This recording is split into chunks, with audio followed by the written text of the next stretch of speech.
welcome back to another episode of Nope, Still Not Famous. So you guys see the title, it's about social media, and by being on YouTube or following this video from Instagram or Facebook, you already understand how important social media is in everyone's daily life. But I want to talk about how important social media is in the music industry. It seems really obvious, like, of course I know I've got to be posting on social media, because if I'm not on social media, then no one's going to see my work, no one's going to see what I look like or how I sound. I find that a lot of musicians don't actually use it to the fullest, because this is an amazing world that we live in. We have so much technology at our fingertips. Every day you can be connecting with your fans on multiple social media sites, and I'm constantly seeing people not doing that. When you're a musician, that doesn't mean that you're just writing songs and recording them. It doesn't end there. You have to actually promote yourself. You know, it's not like you're having someone immediately doing it for you. You're not famous yet, and you need to get people to notice you and be attracted to you and get what you're selling, because being a musician is a business. You're an entrepreneur and you're selling something, okay? You're selling your music, and you're selling that music with your style, your face, your brand, your image. So all that stuff is really important. And how are you going to show the world all that stuff? Well, through social media. I don't use every social media in the world, but I use the main ones: YouTube, Instagram, Facebook, Twitter, TikTok, and then I post on Patreon. If you don't follow me on these social media sites, don't worry, because all the links are below on every single video. You never have to miss out on my posts. And if you follow me on any one of those things, you probably realize that I post very consistently.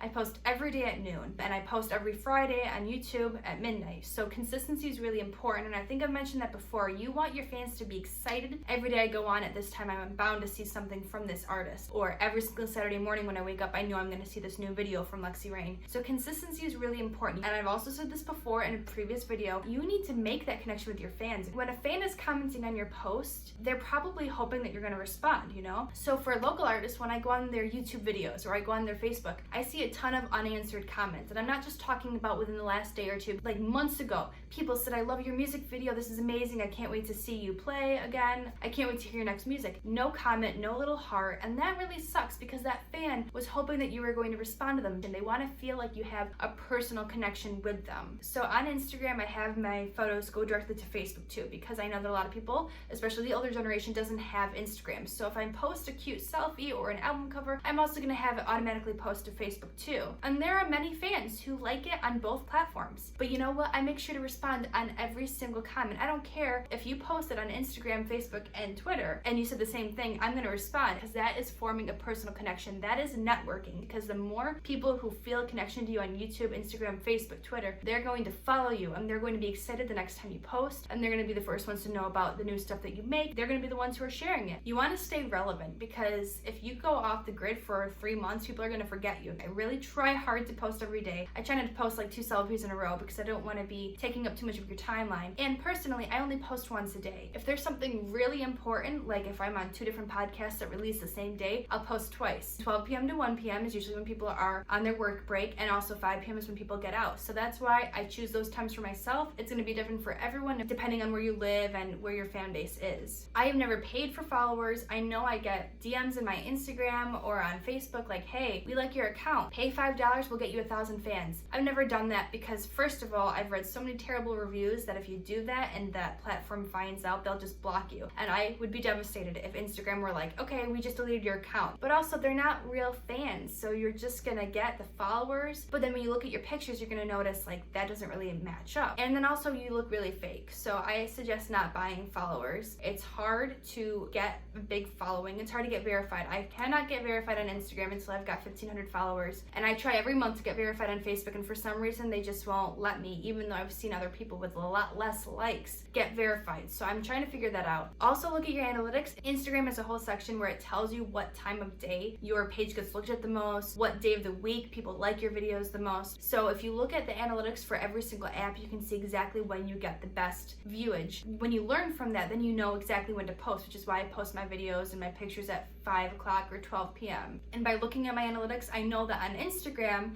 my best days to post are Wednesday and Saturday, which is why I put my thumbnails for the YouTube video I just released out on Saturday morning. And on Wednesdays, I try to make it a bigger announcement or a bigger picture that I'm, really excited about. And I learned that from looking at Instagram analytics. So my Instagram is really messy. I post lyrics, I post selfies and music video covers and everything like that. And when you look at an Instagram influencer, you see that they have these beautiful, immaculate timelines, and everything is the same hue, or it's got the same pattern of dark light, dark light. There are websites where you can pay someone to tell you what to post, how to make your timeline look really good to someone, so then they're more likely to follow you. Or you can even go online yourself and type in your name and it says, okay, this is what you should do. This is how you should start planning out your Instagram profile. And I'm just too lazy for that. I know that I could probably get more followers if I did that. I just post what I feel like, and that's also the great thing about not being famous, not having anyone tell you what to do. And I know that if I was signed right now, maybe people would say, don't do so much of this or do more of this, and I don't like that. I just like having my own freedom. I try to brand myself as much as possible, but I'm very random. My Instagram timeline is very confusing. It's got 2 Nope Still Not Famous posts a week. If I don't post one of these videos, maybe it's another music video. In that respect, I can tell you what to do if you want to get followers on Instagram or Facebook, but I don't follow my own advice. I just think do what makes you happy. Social media is seriously a job in itself. And in the grand scheme of things, that connection is how you might be able to make money in the future. I have a Patreon page and I don't have a ton of,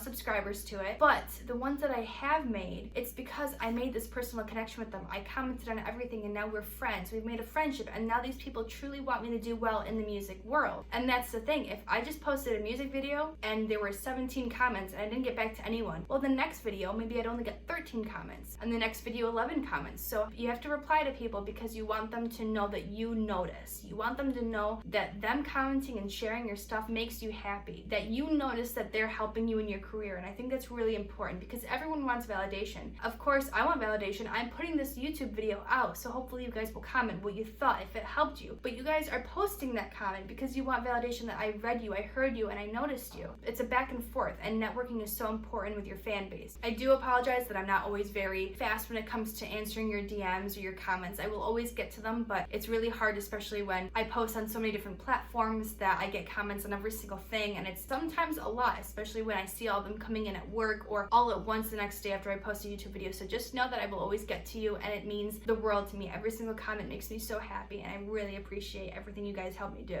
I wouldn't be doing this if I didn't have your support. So I use my social media mostly, especially in these last couple of weeks, to announce things like my new EP, my new photo shoots, my new music video. That's why I don't try to overcrowd your timeline. But you just have to understand that this is a business and staying relevant is what we need to do. I mentioned in the record label vlog that I got a lot of responses from record labels, and a couple actually told me that they loved my social media, and even today they will contact me and say, hey, I really like that video that you just posted, really great song, played really intricately. Know that record labels or people who can maybe get you to where you want to go, they're looking at your social profile. I don't really post anything that could get me in trouble. I don't post things that'll turn people off. I would love for a record label or maybe an executive to look at my profile and for them to notice, number one, that I've got a lot of followers, number two, I stay really relevant and I post every day, and they care about how many likes you get on each post. Again, if you're buying your followers and they say that you only have 2 likes, they're not going to take a chance on you. And I know that social media shouldn't be the most important thing, but it kind of is nowadays. It's your job.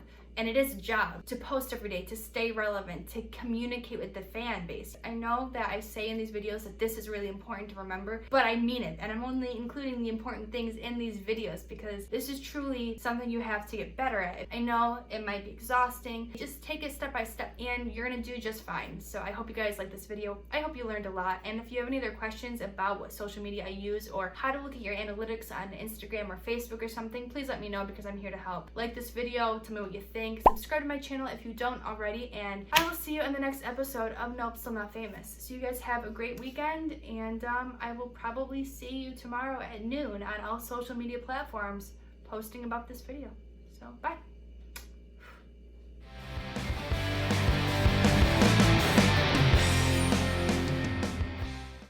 My phone's been silent for a week. No one's been calling to check up on me. I don't blame them, I've been hard.